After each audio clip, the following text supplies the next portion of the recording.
Hey, collective. Peace and blessings. Welcome in. I feel moved to say that, sometimes when there is an ending, some things are so finite, some reasons and them seasons. But at the end of the day, you got to know gratitude in the Most High to just relieve it, release it, right? Relieve the burden and the pressure. Pour your cup out and surrender it to the Most High. And be grateful for those things that you surpassed and that you made it from.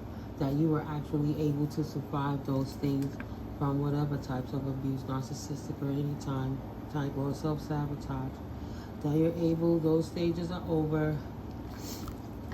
God has us right where we need to be when we need to be there. And now is the time to continue to pick up the pieces, the fragments of yourself, recall your power, cleanse. And thank God there's no burden to you putting the fragments of your life back together when other people who still need to heal that we must forgive has to grow, Thank God. I know to say that if somebody's in the past, 111, they're in the past for a reason, okay? No need to keep riding that boat. But yeah, guys, so like I say, Ole Bessie, she back out today, and I said I would start reading Esther, and I'm just thinking to go from chapter 1 to the end of chapter 1, right? That will be Esther, chapter 1, verse 1 through verse 22, okay? And we'll see if we'll take it any further than that. So right now I'm just putting my crystals on, my protective gems, while I'm grateful to the Most High and the angels and the archangels, ascended masters for protecting us all, ancestors for protecting us all, that we are all cloaked in the opinion of God. And I thank you, Spirit, that my collective has joined me in this spiritual ministry where we get to get more acquainted with the Bible without all the extra hoopla of it, but just to look at what the words are, sometimes far off the meanings or not. We know it's all coming from a divine high place. And if you're in here to receive some healing and you're trying to get out of a bad place, I pray you receive the healing that you need, right? May my collective be blessed and prosperous and abundant in the wealth of the Most High, however it is that the Most High see fit. For it is your will, Father, Mother, who works through me, not my will. And I thank you that I'm utilized as a vessel. Thank you for your protection. Thank you for your grace and mercy in my life. Thank you for this ministry that my collective too can grow, eat, feed their families, and do better one day at a time. Who we were yesterday, don't know who we'll be tomorrow, but right now, today, we are who you made us to be. And thank you that we can stand in this present moment and be blessed in your Most High divine light and glory. Thank you, Holy Spirit. Amen. Ashe. Okay, everybody. So now, sorry, guys. Sometimes when you talk to the Most High, sorry, did y'all get skinned? That's just Billy. I promise I got pants on in the sports bra. Let me cover the camera for a second. Because I got to reach to get my Florida water. So, not right now. Nah. Y'all just would have seen my little scars. That's okay. I'm not ashamed for nothing God give me. I ain't ashamed for nothing God give me. Trust and believe. But some things just be too much information. Say, Auntie Miko, we don't need to know all of that. I'm not trying to get it to you. Trust with me. All right, so here we go. Excuse me. This is coming from the Holy Bible. Yeah, I need somebody to help me clean this. It's a little beat up. Ooh, God rest her soul. It's my auntie. The Holy Bible, the Old Testament.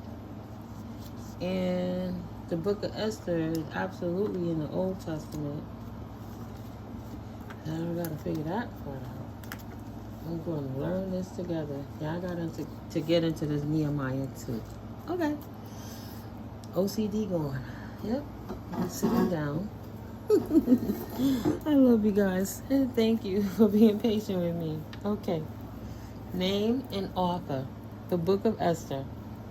This book bears the name of a principal character, Esther, a Jewish maiden who became queen of Persia. The author is unknown, although some Jews have regarded Mordecai as the writer. Scope and purpose. Although not interrelated by any cross references to the biblical record of Jewish history, the events of this book are restricted to the Jewish exiles who did not return to Jerusalem. Historically, the book of Esther is identified with the reign of Ahasuerus and Xerxes, 485 to 465 BC. This book, let's see if we can see that page for a second. All right. So you can see the names. I'm not going to struggle with pronouncing it too tough. At least this way you'll also get the literature that you'll be able to pause it and read it on your own too. Okay. So, this book provides the background for the Feast of Purim. Esther is providentially elevated. I guess she's provided. Esther is providentially elevated to the position as queen at Susa, the Persian capital. When the Jewish people are threatened with extinction by Haman, it is Esther who appealed to the king on behalf of her race. As a result, the Jewish nation is saved from destruction. The celebration to commemorate this deliverance was called Purim, being observed annually by the Jews. Outline: Jewish royal contacts. Esther replaces Vashti, chapter 1 through 2:18, and Mordecai saves the king's wife. Chapter 2, verse 19 through 23. We're just going to start from the beginning and read down, guys, okay? So, chapter 1, Ahasuerus make a royal feast. Now it came to pass in the days of Ahasuerus, this is Ahasuerus, which reigned from India even unto Ethiopia, over 127 provinces, that in those days, when the king Ahasuerus sat on the throne of his kingdom, which was in Shushan, the palace, in the 3rd year of his reign, he made a feast unto all his princes and his servants, the power of Persia and Media, the nobles and princes of the provinces being before him. When he showed the riches of his glorious kingdom and the honor of his excellent majesty many days, even 180 days.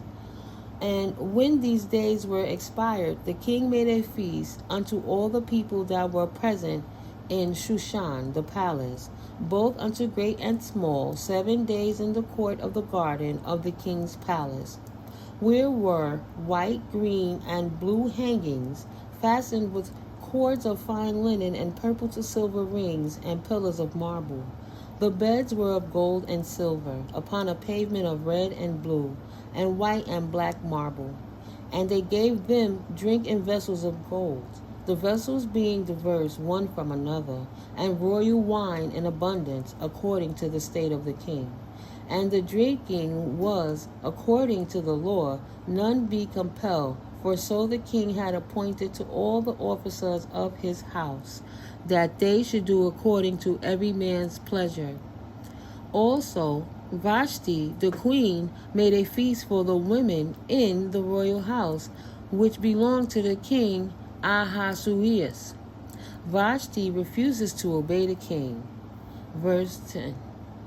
On the 7th day, when the heart of the king was merry with wine, he commanded Mehuman, Biztha, Harbona, Bigtha, and Abagtha, Zethar, and Carches, the 7 chamberlains that served in the presence of Ahasuerus, the king, to bring Vashti the queen before the king with the crown royal, to show the people and the princes her beauty, for she was fair to look on. But the queen Vashti refused to come at the king's commandment by his chamberlains. Therefore was the king very wroth, and his anger burned in him. Queen Vashti's punishment. Verse 13. When the king said to the wise men which knew the times, for so was the king's manner towards all that knew law and judgment. And the next unto him was Karshina, Shethar, Admatha, Tarshish, Meres, Marsina, and Memucan, the 7 princes of Persia and Media, which saw the king's face, and which sat the first in the kingdom. What shall we do unto the queen Vashti according to law, because she hath not performed the commandment of the king Ahasuerus by the chamberlains? And Memucan answered before the king and the princes, Vashti the queen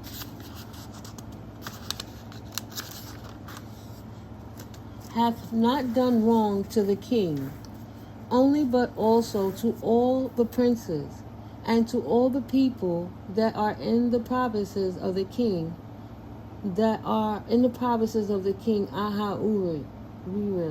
Ahasuerus.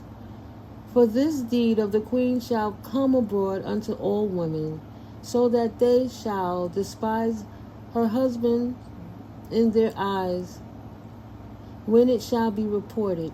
The king Ahasuerus commanded Vashti the queen to be brought in before him, but she came not.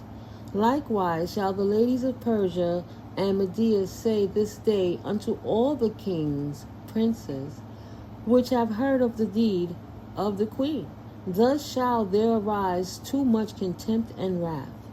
If it please the king, let there go a royal commandment from him, and let it be written among the laws of Persians and the Medes, that it be not altered, that Vashti come no more before King Ahasuerus, and let the king give her royal estate unto another that is better than she. And when the king's decree, which he shall make, shall be published throughout all his empire, for it is great, all the wives shall give to their husbands honor, both to great and small. And the saying pleased the king and the princes, and the king did according to the word of Memucan. For he sent letters into all the king's provinces, into every province according to the writing thereof, and to every people after their language, that every man should bear rule in his own house, and that it should be published according to the language of every people. Okay, so this is chapter 2. We're at 13 minutes and 30 seconds, and I'm just going to read a few verses in, but I'll pick that up in the next time. Maybe I'll pick it up like Wednesday to put it on screen. But after these things, when the wrath of King Ahasuerus was appeased, he remembered Vashti and what she had done and what was decreed against her.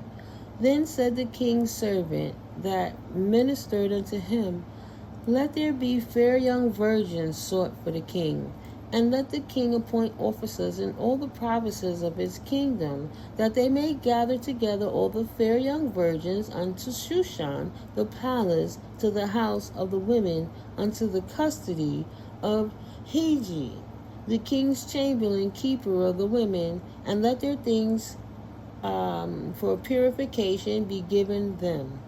And let the maiden which pleaseth the king be queen instead of Vashti. And the thing pleased the king, and he did so. Now in Shushan the palace there was a certain Jew, whose name was Mordecai, the son of Jair, the son of Shimei, the son of Kish, the son of Benjamin, who had been carried away from Jerusalem with the capacity which had been carried away with Jeconiah, king of Judah, whom Nebuchadnezzar, the king of Babylon, had carried away. And I'm going to stop after verse 7. And he brought up Hadassah, that is Esther, his uncle's daughter, for she was neither father nor mother, and the maid was fair and beautiful, whom Mordecai, when her father and mother were dead, took for his own daughter. All right, collective. It's 15 minutes in. That was pretty good.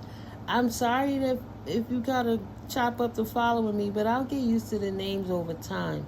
But at least we got to meet Esther in the first reading, right? So it showed the backsplash of a woman who was in a position with a king with so much power, and she refused to appease the king. So the king wants to have her replaced. So he sent his peoples out, some of his closest confidants, to bring in a harem of women, right? A bunch of chicks, not a harem of women. Oh, I gotta get my chicken. See? Okay, my stewed chicken. So that he could choose one to be his main wife. And now, Mordecai, who's right up under him, he's expressing to do so, happens to be the person who is the adopted guardian of Esther, because her parents are no longer here and she's like an orphan. All right, that's what I got out of it so far. Let me know if I'm wrong. Thank you. And next time we come in, I'll pick it up at 8. I hope you enjoyed this, guys. Have a blessed rest of your Sunday. I'll hit you up later. Thank you for your like, comment, shares, and subscribes. Auntie Miko got you. Love you guys. Peace.